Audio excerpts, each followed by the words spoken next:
নমস্কার বন্ধুরা, আশা করি সবাই ভালো আছো। আজ আমি আপনাদের সাথে শেয়ার করব অনুষ্ঠান বাড়ির এঁচোড় চিংড়ি। এই রেসিপিটা বাঙালিদের খুব পছন্দের একটা রেসিপি, আর আমারও খেতে অসাধারণ লাগে। খুব সহজভাবে আজ আমি আপনাদের সাথে এই রেসিপিটা শেয়ার করব। তাহলে চলো বন্ধুরা, রেসিপিটা শুরু করি। রেসিপিটা তৈরি করার জন্য আমি এখানে নিয়ে নিয়েছি 700 গ্রাম এঁচোড় আর 3টে বড় সাইজের আলু। এঁচোড় আর আলুগুলো আমি আগে থেকে কেটে পরিষ্কার করে ধুয়ে নিয়েছি। দেখুন বন্ধুরা, এঁচোড়গুলো আমি এইভাবে ডুবো ডুবো করে কেটে নিয়েছি। একইভাবে আমি আলুগুলোকেও কেটে নিয়েছি। এবার এঁচোড় আর আলুগুলোকে আমি সিদ্ধ করে নেব। তার জন্য একটা প্রেসার কুকারের মধ্যে দিয়ে দিচ্ছি কেটে রাখা এঁচোড় আর কেটে রাখা আলু।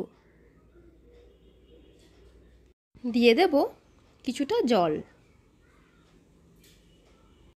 আমি এখানে 2 গ্লাস জল দিয়ে দিচ্ছি। দিয়ে দিচ্ছি 1 চামচ লবণ আর 1 চামচ হলুদ গুঁড়ো। এবার একটা চামচ দিয়ে আমি হলুদ আর লবণটা এঁচোড় আলুর সাথে একটু মিশিয়ে ঢাকা দিয়ে 3টে সিটি দিয়ে সিদ্ধ করে নেব। তো দেখো বন্ধুরা, এখানে আমি নিয়ে নিয়েছি 300 গ্রাম চিংড়ি মাছ। দিয়ে দিচ্ছি স্বাদ মতো লবণ, 1/2 চামচ হলুদ গুঁড়ো। এবার চিংড়ি মাছগুলোর সাথে লবণ আর হলুদ একটু ভালো করে মিশিয়ে নিচ্ছি। এদিকে এঁচোড় আর আলুটা আমার সিদ্ধ হয়ে গেছে। একটা কড়াই গরম করে দিয়ে দিচ্ছি 2 চামচের মতো সাদা তেল। তেলটা গরম হয়ে গেলে দিয়ে দেব নুন হলুদ মাখানো চিংড়ি মাছ। চিংড়ি মাছটা একটু ভেজে নেব। ভাজা হয়ে গেছে। এবার মাছগুলোকে আমি তুলে নিচ্ছি। কড়াই পরিষ্কার করে দিয়ে দিচ্ছি আরও কিছুটা তেল। তেল গরম হয়ে গেলে দিয়ে দিচ্ছি সিদ্ধ করে রাখা আলু আর এঁচোড়। এঁচোড় আর আলুগুলোকে একটু আমি ভালো করে ভেজে নেব।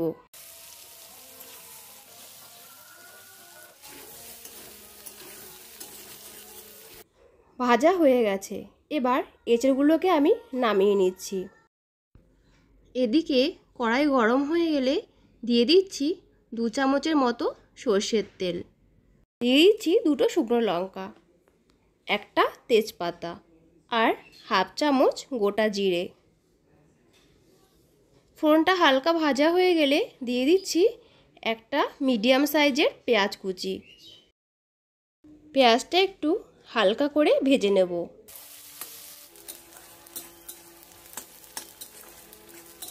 ভাজা হয়ে গেলে দিয়ে দেব 1 চামচ আদা রসুন বাটা, দেব 2টো কাঁচা লঙ্কা কুচি আর দিয়ে দেব একটা টমেটো কুচি। সব কিছু একটু ভালো করে কষিয়ে নেব।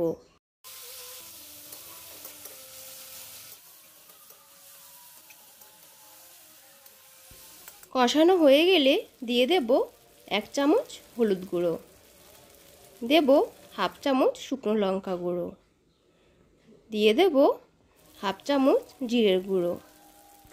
কালারের জন্য দিয়ে দেব কাশ্মীরি লঙ্কার গুঁড়ো। মশলাটা যাতে পুড়ে না যায় তার জন্য সামান্য একটু জল দিয়ে সব কিছু আরও একটু সময় নিয়ে কষিয়ে নেব। কষানো হয়ে গেলে দিয়ে দেব ভেজে রাখা এঁচোড় আর আলু। এবার এঁচোড় আর আলুটার সাথে সব কিছু ভালোভাবে মিশিয়ে নেব।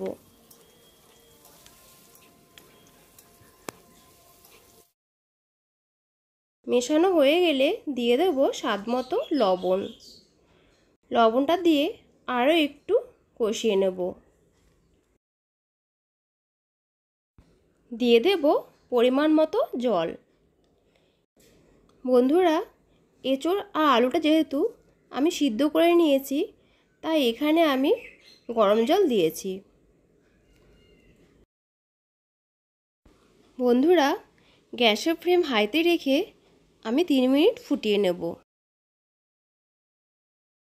দিয়ে দেব ভেজে রাখা চিংড়ি মাছ। চিংড়ি মাছটা দিয়ে আমি একটু নাড়াচাড়া করে নেব।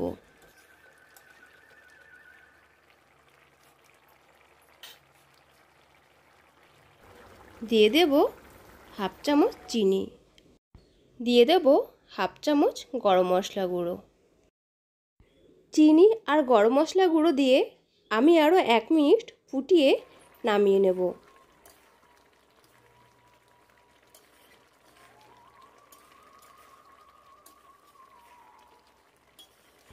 রেডি আমার অনুষ্ঠান বাড়ির মতো এঁচোড় চিংড়ি। এই রেসিপিটা হলে মাছ মাংসের দরকার পড়বে না, 1 থালা ভাত নিমেষেই শেষ হয়ে যাবে। বন্ধুরা, আজকের এই এঁচোড় চিংড়ি রেসিপিটা আপনাদের ভালো লেগে থাকলে একটা লাইক দেবেন, কমেন্ট করে জানাবেন, আর অবশ্যই আমার চ্যানেলটি সাবস্ক্রাইব করে দিয়ে আমার পাশে থাকবেন।